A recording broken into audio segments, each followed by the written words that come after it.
Welcome, everybody, to Freelance Writing Direct. I'm your host, Estelle Erasmus, the author of Writing That Gets Noticed, Find Your Voice, Become a Better Storyteller, Get Published, and it is now a course at NYU and an elective towards the journalism certificate.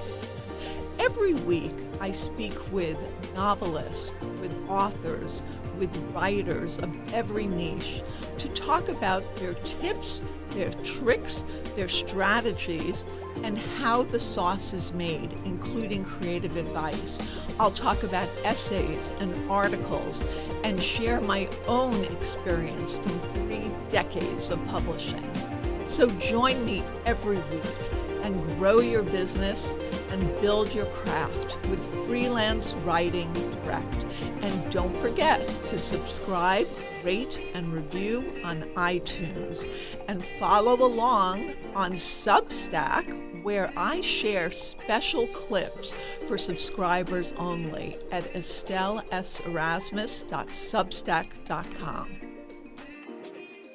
Welcome, everybody, to Freelance Writing Direct. I'm your host, Estelle Erasmus, the author of Writing That Gets Noticed, Find Your Voice, Become a Better Storyteller, Get Published. So today, I am so happy to have Diane Windsor, the publisher of Motina Books, with us, because she is going to talk about all things Motina book publishing and all things what to do to get noticed by her and what the experience is publishing with Motina Books.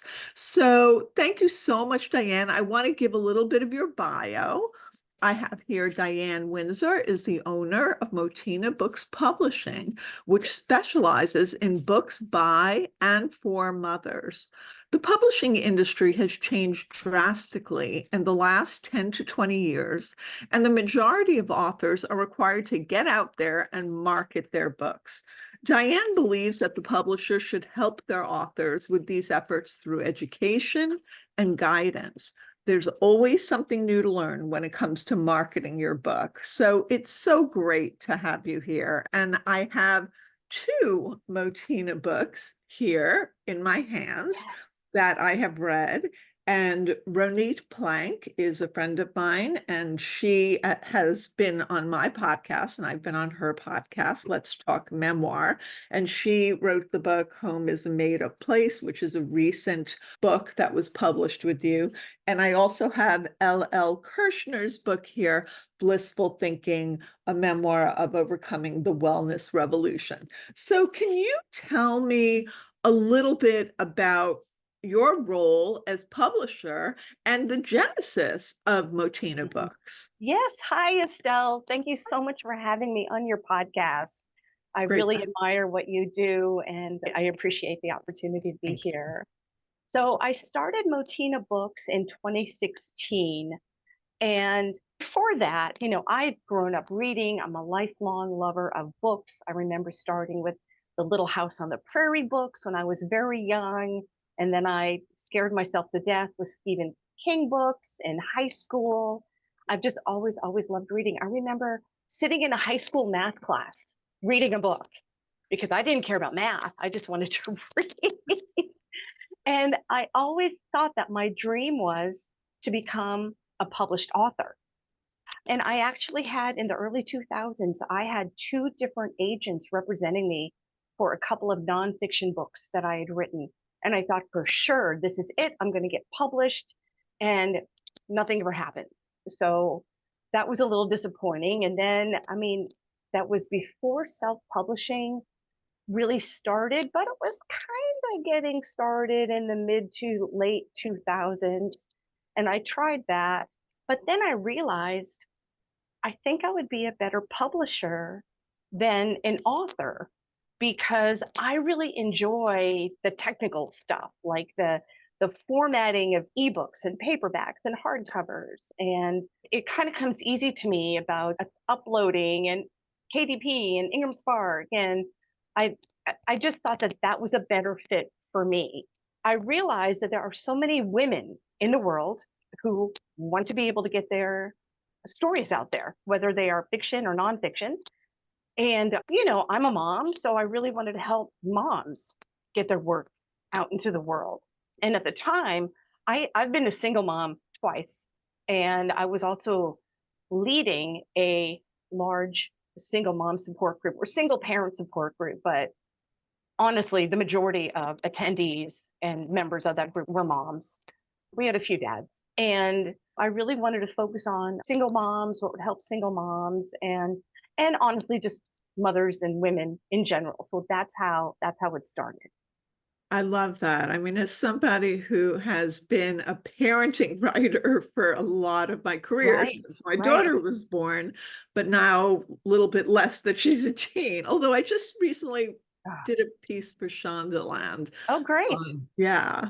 It And never ends. Parenting never ends. My kids are all parenting never grown ends. Exactly. and And never so I ends. really appreciate your perspective and why you created your publishing company, Thank because you. you're right, there needs to be room for those voices. And it is so important, especially with the fact that really society does not support mothers the way Right. that we need them to. Right. I And agree. so any element of society that supports mothers is a huge plus in my book and Thank in you. everybody's book. Thank Yes. you. And it's really hard to be published by one of the traditional big publishers these days. And so I was thinking there are some very, very good writers out there who simply don't have the opportunity to get published by the big guys. So we can go ahead and I mean like indie presses and small publishers, we can help these really good writers get their work out there into the world. So how many hats do you wear, Diane? Because you're the publisher. And some publishers have a whole team supporting them. Do you have a team or are you the team? I am the team. That's why I don't publish too many books in a year. But I'm starting slowly, building my company slowly. I'm picky about the books that I publish. So how many hats do I wear? One thing that I do ask my authors to do was like, this is even before we sign a contract or anything. I expect them to have their book very well edited before it comes to me. And they can pay a professional, they can have a friend do it, but it needs to be very well edited because I mean, I will read the book, of course, but I simply don't have the time to do a very, very deep edit to a book because it is just me. Sure. But then I'll go ahead and I'll format for ebook and paperback and hardcover. Cover design is not my area of expertise, but I'm happy to take a crack at it if the author wants me to, or if they want to work with the cover designer of their choice, then they need to go ahead and accomplish that on their own. So my model of publishing company is a traditional model. So I do not charge my authors to publish with me like a hybrid would. And there's nothing wrong with hybrids. I've heard some people say, oh, a hybrid is the same thing as a vanity press. And that is not true. I don't think that at all. Yeah, I want to talk a little bit more about that. But Okay. first, I want to get back to like the cover. So, like, for example, Ronit's cover, which is quite It's beautiful. beautiful. Yes. She So, she worked with a cover designer to have that done. okay. And LL's book is beautiful cover too. It is, and she designed that. And I had a little bit of input. We talked about the colors. It was the I love the color background. pink. That's It my is color. gorgeous. Yeah, me too. Me too. There was a little different shade of pink in the beginning, and then we talked about just having a little more of a contrast, and we that came up together with that brighter color. So there are so many elements from the beginning that a publisher is working with the author on. So you're saying they need to have their book pretty tightly edited so Right. they really don't, as part of your process, you maybe have a copy editor at the end, but you don't have like an editor or a developmental editor. They're Correct. coming Correct. with a complete package. Do you only do memoir and essays? Honestly, Estelle, I kind of think that because I'm the publisher. I can publish books that I like. So, I mean, Ronit's is fiction. I love her Yes. collection of stories, of fictional stories. I also have some children's books. Rosalie Mastaler recently published a picture book with me called Hunter's Tall Tales, and she is a fierce advocate for the disability community. Her son is a below the knee amputee, and so she's very active within the community, and she wants to promote disability awareness and visibility. So that's a lot of fun. I love working with her. I have an author who does historical fiction. I'm just getting into poetry, which Mhm. is interesting. I never thought that I'd be publishing poetry, but I met with a poet that I really enjoy working with.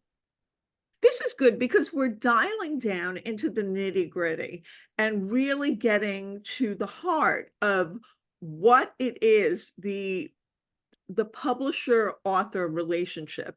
And Diane, this is the first time we're meeting, via Zoom. We've connected on social media, and you were so kind to reach out to me after I was on the Writer's Bridge, and you had been on the Writer's Bridge. So that is really lovely. And of course, I had heard great things about you from You. Ronit and Aw, also LL. So it was a natural progression here. And I also see you as somebody who is probably very, very collaborative with your authors because you just have that energy you're of so wanting to kind.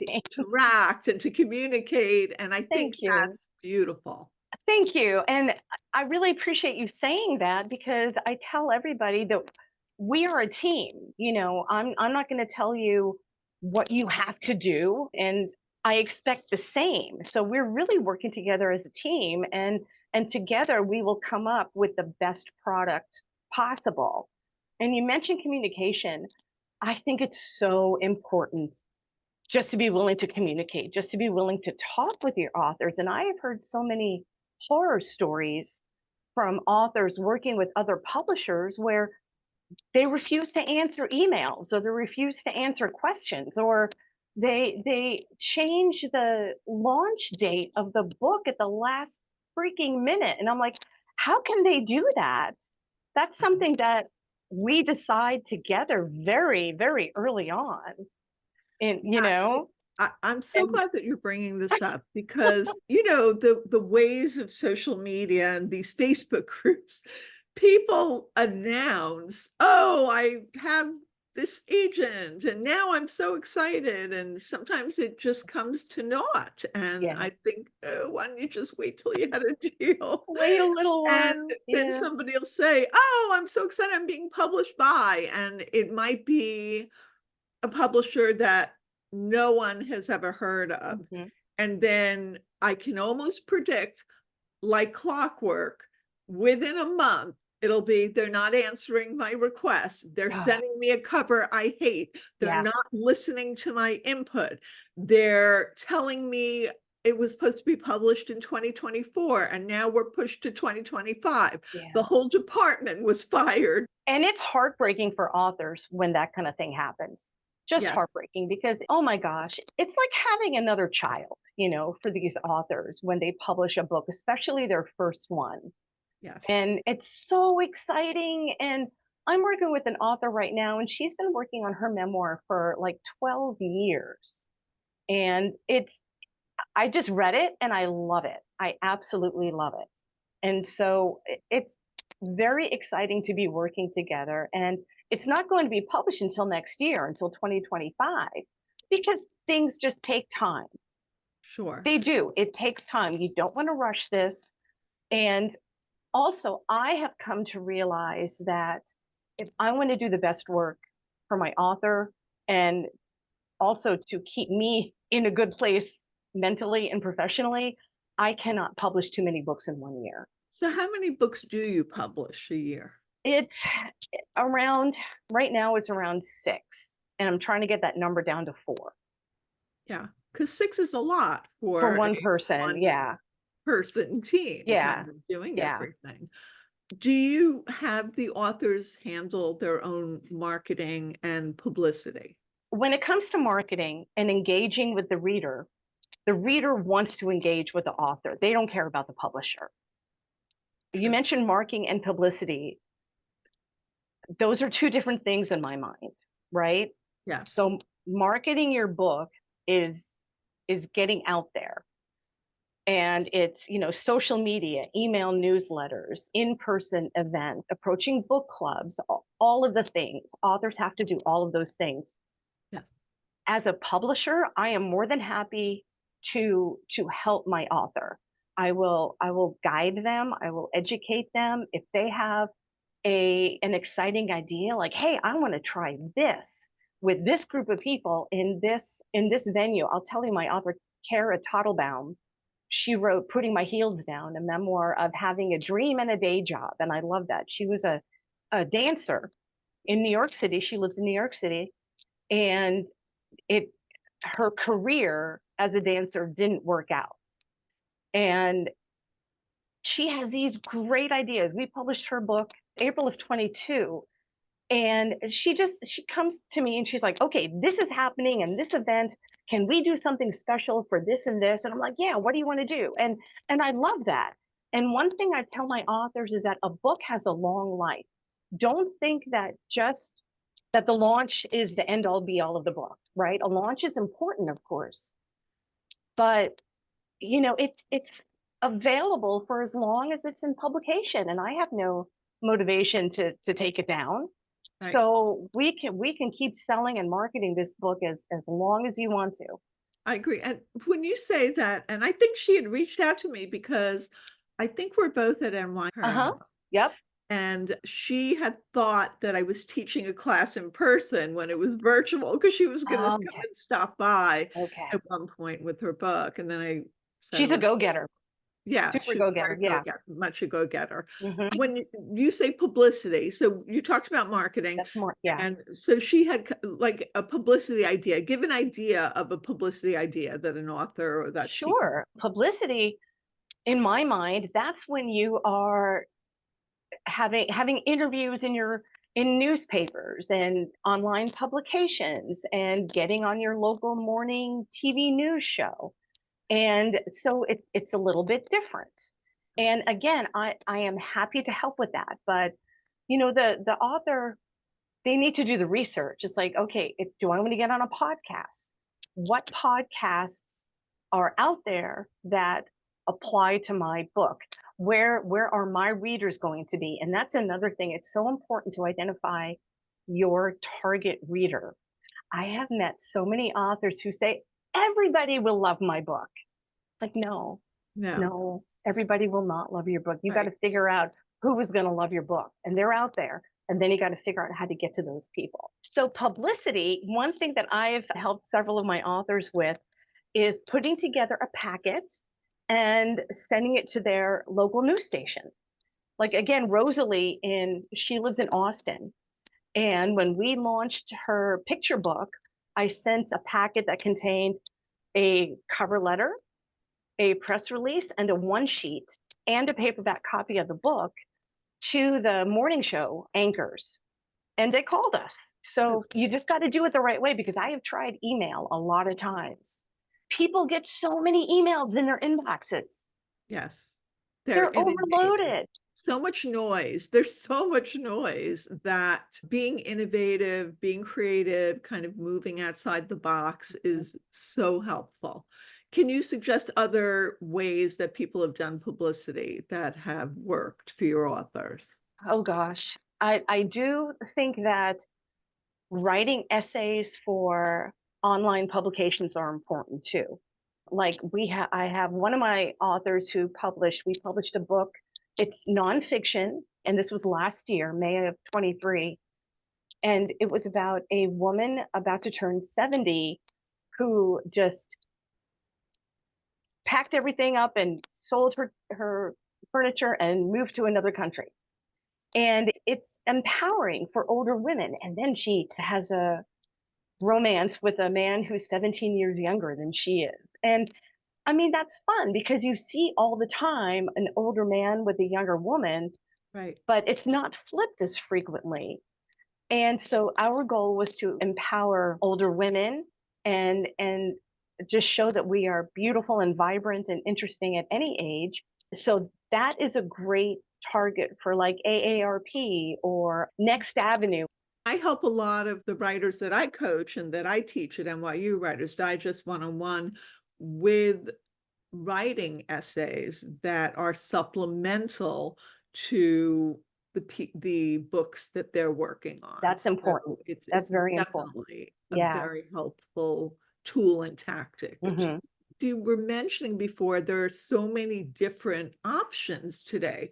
There's self-publishing, which is really being you, but in self-publishing. They have Sure. to be you. They have to do everything you do and know Right. as a novice author, which I feel is very difficult. And I've been in the business on both sides of the publishing wall for 3 decades. So self-publishing is one element. Hybrid publishing, like She Writes Press, is one with Brick Warner. Yes. And they have a very good reputation, but there Yes. is an amount of money that the author needs to outlay. So if you're taking a risk analysis because they have a good reputation, that would be something. If you have the cash to outlay, you're in good hands. But I feel that there are so many predatory Yes. publishers Yes. out there. Can we talk about that a Yes. little bit? Sure. Sure. So now I do believe that there are many very reputable and legitimate hybrid presses out there. Another one I'm familiar with is run by Alexa Bigworth, Women in Publishing. She's very good at what she does, and she is very honest as well.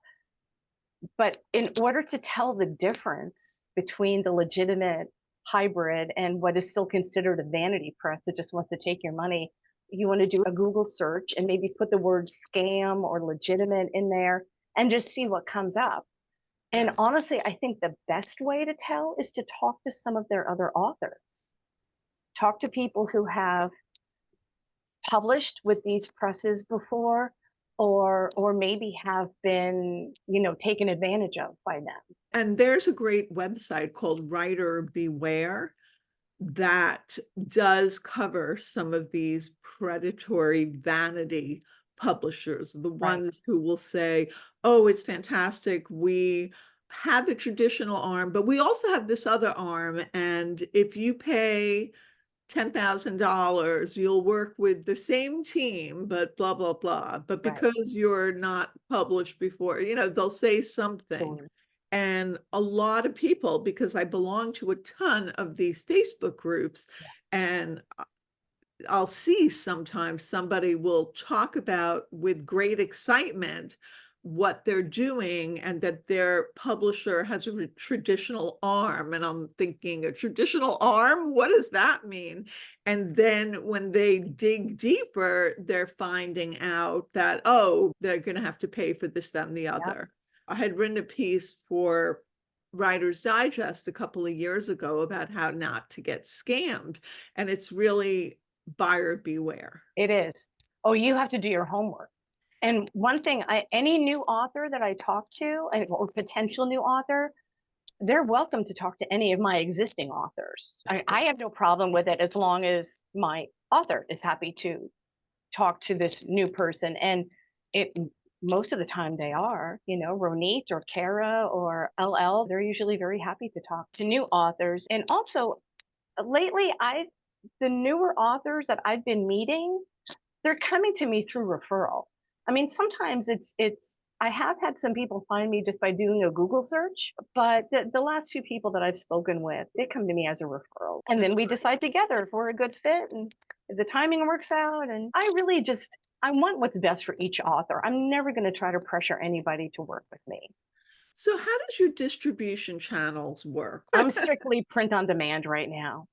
I Okay. am. So I go direct. I upload files directly with KDP, so they are on Amazon, and I go through Ingram Spark as well. I do not do any offset printing right now. Okay. But you're on Amazon. I mean, the books are on Oh, Amazon. and every other online retailer through Ingram Spark, sure. And bookstores can also order through Ingram Spark, and so can libraries. So it's really available to everybody. Great, great. So, what to you is a successful print run? It's hard to sell a lot of books, right? It's just hard. I have had books that have sold 500 at launch before, and that's the most successful. And then, you know, a nice, steady, continuous sales during the months.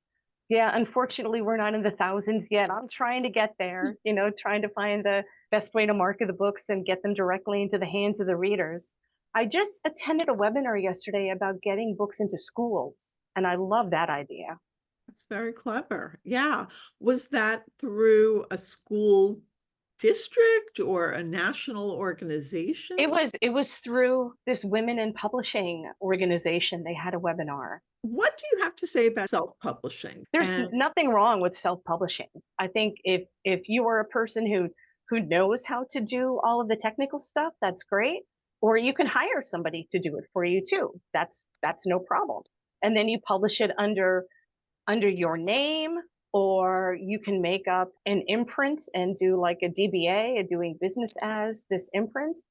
But you need to make sure that when you self-publish, it looks exactly like a professionally published book, right? You don't want it to scream, this is self-published. I designed this cover because I like it. You've got to examine the best sellers on the New York Times list or on Amazon, and you need to create a cover that is similar to those bestsellers, and you need to make sure that it is formatted properly. And let's talk about ISBNs for a second, yeah, because I am seeing people who think it's just fine to use a free Amazon ISBN number. And I disagree. If you want to be a professional publisher, even if it's just one book that you are self-publishing for yourself, you need to own that ISBN. So you need to go to Bowker myidentifiers.com, and you need to spend the money, even if it's just one ISBN. how much does an ISBN cost? It's not cheap. So it's especially in the US. I think some other countries like Canada provides free ISBNs for authors, but we have to pay for them. And I want to say it's like 150 per ISBN if you're buying a small number. I bought 1,000 ISBNs last year or 2 years ago, and that should last me for a good long time. And when you buy that many, it turns out to be like $1 or $1.25 per number, which is Wow. beautiful. But if you're just buying like 1 to 5, I think you're looking at 100 to 150 a piece. And you said you go to myidentifier.com? Yes, my identifiers with an S.com. That's the official Bowker site to buy ISBN numbers. That's great information, Diane. Is there any project that you are hot for at the moment? For everyone listening and There watching. you go. I'm excited about this poetry. I really am. Oh, when you were on the writer's bridge, you mentioned Shelby Lee, Yes. and I love her. I love her. I belong to her creative content group right now. She is so smart when it comes to social media marketing, and I'm learning so much from her. And she is a poet. She has had success with her poetry books. She publishes through a company called Central Avenue Publishing. And yeah, it's just I never thought I'd really be interested in poetry, but I so this is actually a gentleman whose poetry I am publishing. He is an award-winning poet from Oklahoma, kind of a cowboy poet, but his poems are just so they're heartwarming and they are emotional, and I'm just very excited. So we have a book coming out at the end of March, and I'm excited to see how that goes. That's great. And is there something that you are not publishing now that you want to publish or a topic that you want to Um, publish on? my favorite genre to read is psychological thriller. So, the real twisty turny stuff, like who did it? I never figure this stuff out. My mind doesn't work that way. So I'm always so surprised at the end. It's like, oh my gosh, it was her. I had no idea. But oh, if somebody comes to me with a good psychological thriller, that would be exciting to me. Oh, that's good. Okay. So everybody listen up. Psychological thriller. That's what she likes. I do. And how do you find authors? I know you said that it was a lot of referrals lately. Yeah. Yeah, that's what it is lately. I mean, sometimes I get somebody that I don't know. This happened a couple of years ago. A woman was just Googling, and I think it had to do with because I say that I focus on publishing books by and for mothers. She and her co-author are both PhDs they focus on STEM for girls, educating girls in STEM. And they have written a book called Digital Motherhood. And it's all about the technology that is available for moms from pregnancy through early childhood. And we are probably coming out with that maybe towards the end of this year or early next year. It's been delayed a little bit, but that's okay. But I love that. They found me because of my focus on helping moms get published. That's really clever. I like that. First of all, do they have to be agented to work with you? No. Do they need to have a proposal and do you have info on what you like for that? Thank you for bringing that up. When an author comes to me with a well-written and well thought out proposal, it really tells me that they are serious. And so, yes, I really, if you're just sending me an email with a little bit of information, I'm probably going to pass because I want to see, a synopsis. I want to see comp titles. I want to see one or two sample chapters, and the book doesn't have to be finished, but something to show me how you write and a marketing plan. Even if you don't know everything, nobody knows everything, and there is so much to learn. And we're all learning all the time, right? Especially about book marketing, how to sell our books. But put a little bit of thought into what kind of efforts you might make. So, yes, I really appreciate a book proposal. And if it's a fiction, a work of fiction, do you want it to be complete? It doesn't have to be complete. No, Okay. it doesn't have to be. So a proposal and maybe some writing Yeah. samples would work for that. Mhm. This is awesome. We've covered so much, Diane. Is there anything that I didn't ask you that you want to share? There are two tips for authors that to me are important. So, number one, when you're editing, when you're reading your own book or any book, our brain will kind of fill in things that we know should be there, right? Whether it's there on the page or not. Right. I have found that a great way to edit is to have your computer or your phone read the book to you. And it's okay. The quality of the narration is okay. It's not like a human is reading it to you. But boy, do you catch things that you normally wouldn't catch if you were just reading it.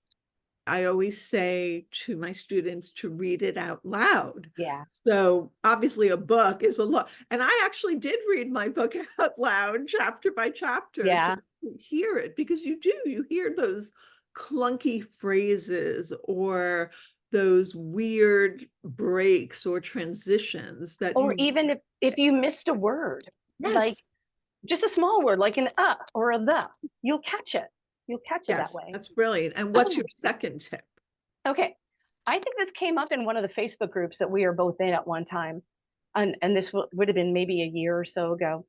The question was asked is that if I have $500 to spend on marketing efforts, what is the best way to spend that money?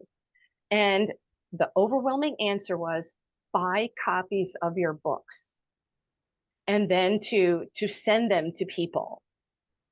So whether it's, a news station, a news show that you want to be on, or a class that you want to approach. It's just having those books is a great way to spend those marketing dollars. I like that. And it's funny because I got a certain number of books when it was first launched, and somebody said to me, always bring your book with you wherever you go. And I Yes. try to do that. It's 352 pages. It's a little heavy, but I try to do that. And in fact, I was on vacation on a trip and I had my book with me and somebody saw it and they went ahead and they purchased it right in front of me. So Wonderful. that was Wonderful. wonderful. Yeah. So that's a great tip.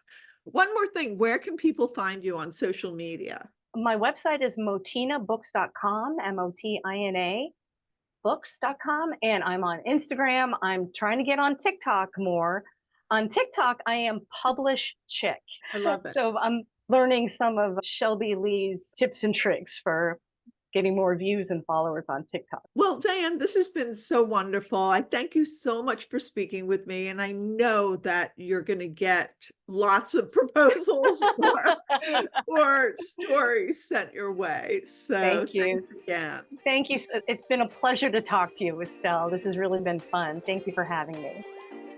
Follow me at EstelleSErasmus.com on my website and on social media, which is Instagram, TikTok, and Twitter at Estelle S. Erasmus. And we're now on YouTube for Freelance Writing Direct. Follow along, and soon everyone will be reading what you're writing.